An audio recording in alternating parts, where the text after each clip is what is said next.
নমস্কার, কেমন আছেন সবাই? তিথিস ডেলি লাইফস্টাইলের আরেকটি নতুন ভিডিওতে সবাইকে স্বাগত। আজকে খুব সহজ পদ্ধতিতে কিভাবে হোটেল রেস্টুরেন্টের মতো পারফেক্ট ঝরঝরে জিরা রাইস বানানো যায় সেটাই দেখাবো। তো চলুন দেখা যাক।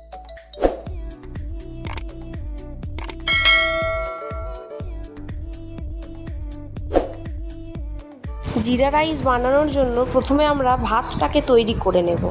যেরকম নর্মাল ভাত হয় আমরা সেই রকমই ঝরঝরে ভাত তৈরি করে নেব।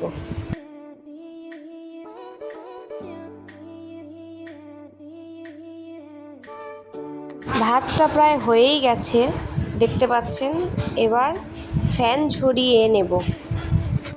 ফ্যান ঝরানোর পর ভাতটাকে একটা বড় থালার মধ্যে ঢেলে ঠান্ডা হতে দেব। ফ্যান থাকলে কিন্তু ভাতটা চটচটে হয়ে যাবে।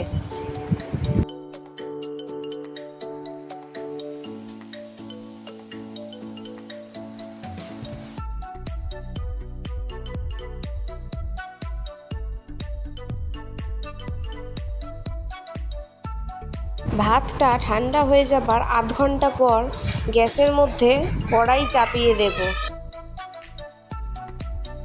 কড়াইটা গরম হয়ে যাবার পর ওর মধ্যে দিয়ে দেব 4-5 চামচ পরিমাণে ঘি। আপনারা চাইলে ঘিয়ের বদলে সাদা তেলও দিতে পারেন।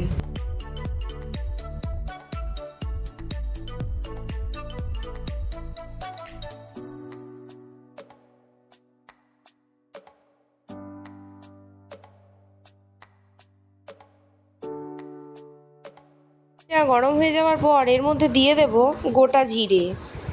জিরেটা ভালো করে ভেজে নিয়ে তার মধ্যে দিয়ে দেব কুচনো পেঁয়াজ। আমি একটা মিডিয়াম সাইজের পেঁয়াজকে খুব মিহি করে কুচি করে নিয়েছি।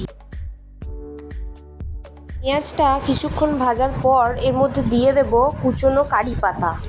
আপনারা চাইলে ধনে পাতাও দিতে পারেন, আমি ধনে পাতা দিইনি।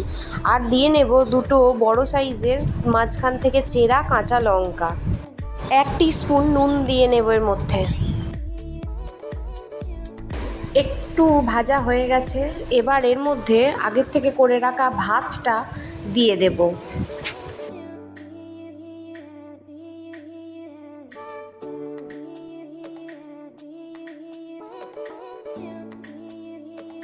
ভাতটা দেওয়ার পর ভালো করে খুব হালকা হাতে নেড়ে চেড়ে সব কিছু একসঙ্গে মাখিয়ে নেব।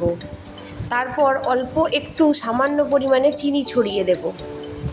রেডি একদম পারফেক্ট ঝরঝরে জিরা রাইস। রেসিপিটা কেমন লাগলো কমেন্টে অবশ্যই জানাবেন। দেখা হচ্ছে নেক্সট ভিডিওতে। আজকের মতো টাটা।